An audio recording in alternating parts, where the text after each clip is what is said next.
Hi everyone. Before we dive in, make sure to like, subscribe, and hit that notification bell so you don't miss out on future content. Let's get started. In the lavish world of the rich in Korea, beyond fancy restaurants and high-class resorts, there exists a secret network of discreet entertainment venues where power and money meet in the shadows. High-end massage parlors, secret clubs, and special services not available to the general public are all cleverly operated under the covert patronage of the elite. However, these places are not just for relaxation or entertainment, but also hide terrifying secrets. One of the most shocking cases that exposed the dark side of these venues was the murder at Serenity Spa Massage Parlor in Gangnam District, Seoul. This case revealed the grim realities behind the glitz when a wealthy businessman, Tyang, was found dead in the massage room with multiple stab wounds. The perpetrator was Yun He Jung, a young girl who had been pushed into the dark corners of life and could no longer bear the humiliation and insults of this powerful customer. Before going into the details of the case, it's important to note that this is a completely real story. However, to respect the privacy and avoid impacting the lives of those involved, we have decided not to use the real names of the characters in this case. The names have been changed to avoid causing harm or offense. The purpose of sharing this case is to offer educational value, and we hope you will approach it with sympathy and understanding. Now, let's delve into the tragic crimes of this case. Tyang, 35, was a wealthy and influential businessman in Seoul's upper class. He was renowned for his success in investment projects and fund management, and he was respected by many in the financial industry. Born into an affluent family, Tyang was exposed to the business world early on and learned from successful figures during his time at Seoul National University, one of Korea's most prestigious institutions. He graduated with a bachelor's degree in economics, which laid the foundation for his successful career in business and investments. Tyang quickly ascended to important positions in large companies before launching his own business and building a financial empire. Despite his career success, Tyang led a life of extravagance and power. He frequented exclusive, high-class entertainment venues where he indulged in special services that only the wealthiest could afford. However, behind his powerful connections and luxurious lifestyle lay dark secrets. Tyang was a regular VIP customer at Serenity Spa, a renowned high-end massage parlor in the Gangnam District. He often requested special services there. Serenity Spa, located in Gangnam District, Seoul, was favored by the upper class for its luxurious services and quiet, opulent ambience. It was founded and operated by Ms. Lu Jin, a discreet woman who understood the needs of wealthy customers. The spa quickly became a familiar destination for successful businessmen and celebrities. Its sophisticated architecture and relaxing atmosphere made clients feel pampered. From traditional massage therapies to modern services, the spa offered everything on the surface. However, behind this luxurious facade were secrets that not everyone knew. The spa provided not only regular massages but also special services reserved for VIP customers who paid for absolute privacy. On the night of April 20th, 2017, during an unusually stormy night in Seoul, Tyang, a regular VIP customer, visited Serenity Spa to enjoy the high-class services he often requested. He booked a private room, and everything seemed normal. However, the next morning, housekeeping staff discovered his body after knocking on the door several times without receiving a response. Upon entering the room, they found Tyang lying on the floor in a pool of blood. The case was immediately reported to the police, and the dark secrets behind Serenity Spa began to unravel. After receiving the report of the murder, the police and forensics team quickly arrived at the scene. The entire spa was sealed off to prevent anyone from entering or leaving. The investigation team began collecting evidence. Tyang's body, lying on the massage room floor with multiple stab wounds, was examined by forensic experts. The crime scene was meticulously processed, ensuring no detail was overlooked. Blood traces, footprints, and any suspicious objects were collected for further investigation as the case took a dark turn. After receiving the report of the murder, the police and forensics team quickly arrived at the scene. The entire spa was immediately sealed off to prevent anyone from entering or leaving, and the investigation team began collecting evidence. Tyang's body, which was lying on the massage room floor with multiple stab wounds, was carefully examined by forensic staff. Every detail at the crime scene was meticulously processed, from traces on the victim's body to objects in the room. Bloodstains, footprints, and any suspicious items were gathered for investigation.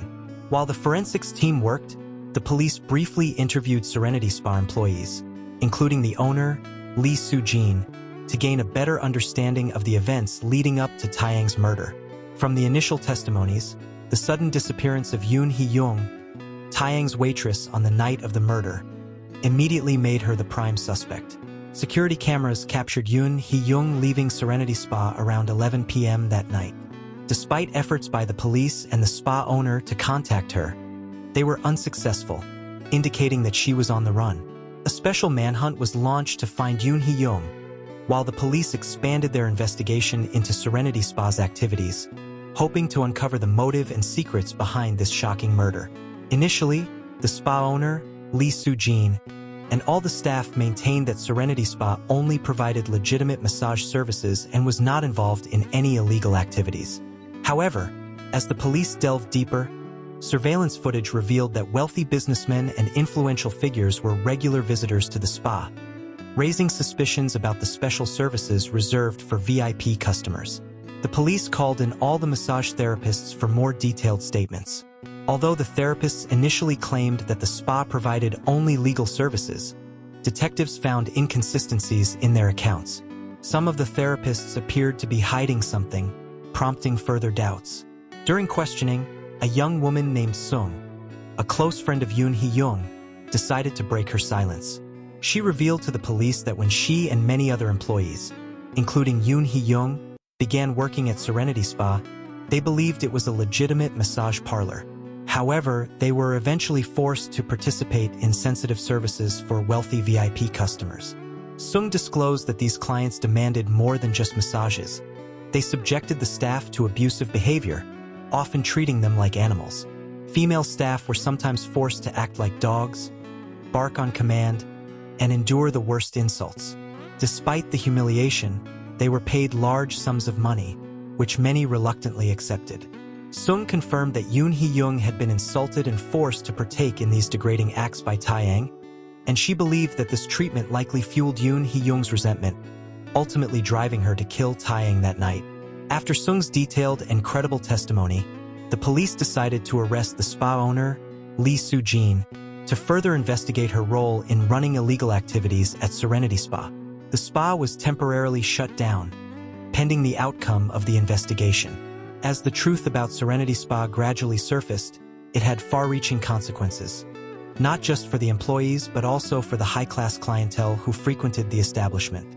With sufficient evidence in Sung's testimony about Yun He Jung's motive for the crime, along with surveillance footage, the police expanded their investigation and issued a warrant for Yun He Jung's arrest. She had disappeared shortly after Tyang's murder, and the police suspected she had fled South Korea to avoid capture. Investigations revealed that Yun He Jung had used a false identity to leave the country, and there were signs that she had escaped to China. South Korean authorities immediately contacted Chinese police forces, requesting their assistance in apprehending her. An international arrest warrant was issued, and both countries collaborated closely to track Yun He Jung's movements in China. The search became a large-scale, month-long manhunt involving top security agencies. One might wonder why South Korean police were so determined to arrest Yun He Jung, a young masseuse. Perhaps the deeper reason lies in the background of the victim she murdered. Tyang was not only a wealthy businessman but also a person of significant status and influence in the Korean upper class. His death shocked the public and raised uncomfortable questions about the power and privileges of the wealthy in society. More than a simple murder case, this incident touched on several sensitive issues, including the humiliation poor women endure in sensitive environments and the abuse of power by the elite. Therefore, the pursuit of Yun He Jung was not only about solving the murder, but also protecting the reputation and prestige of influential people like Tyang.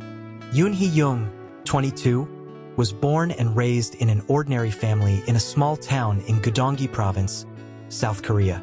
From a young age, She had shown herself to be intelligent and hardworking, consistently achieving high academic results. Though her family was not wealthy, they were always proud of her. And Yun He Jung harbored big dreams of rising above her circumstances through education. After graduating high school with good grades, she was accepted into the prestigious Yonsei University in Seoul, a major turning point in her life. However, the cost of living and tuition in the city was a heavy burden for her family. Despite receiving partial scholarships, Yun He Jung still had to take on multiple part-time jobs to make ends meet, working in restaurants, sales, and tutoring. Over time, the mounting financial pressure became too much for Yun He Jung. Her family couldn't offer much financial help, leaving her to bear most of the expenses herself. Life in Seoul, with its ever-rising costs, became increasingly difficult. In a desperate attempt to pay off her student loans, she sought higher-paying jobs, but at the cost of her honor and dignity. Introduced by an acquaintance, she began working at Serenity Spa. Initially, she thought it was a regular massage job that would help her cover her studies and living costs. The spa's high-end, luxurious exterior didn't raise any suspicions. However, the reality at Serenity Spa was far darker than she imagined. As time went on, Yun He Jung and many other employees were coerced into providing special services to VIP customers, wealthy businessmen, and influential figures. These customers made sensitive and humiliating demands, trapping Yun He Jung in a life of desperation. She needed the money to pay off her debts, but she despised the degrading job she was forced into. Around 5 months after the crime, on September 25, 2017, Yun He Jung was finally arrested in a small village in Guangdong Province, China. After fleeing South Korea, she had attempted to change her identity, living under the pseudonym Li Mei, a common name in the area. She lived in seclusion, working at a small tea house to avoid drawing attention. She kept a low profile, avoiding contact with others, and focused solely on surviving and evading the police.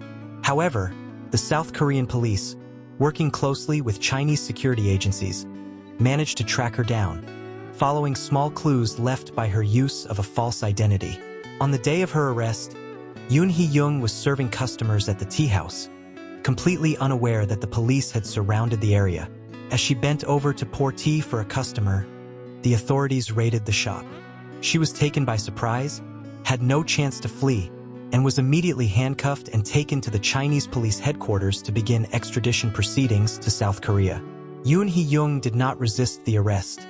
She bowed her head, silently accepting her fate. After months of living in fear, she seemed exhausted and mentally broken. Her arrest marked the end of her escape, and she now had to face the consequences of her actions. Upon her extradition to South Korea, Yun He Jung underwent intense interrogation at the Seoul police station.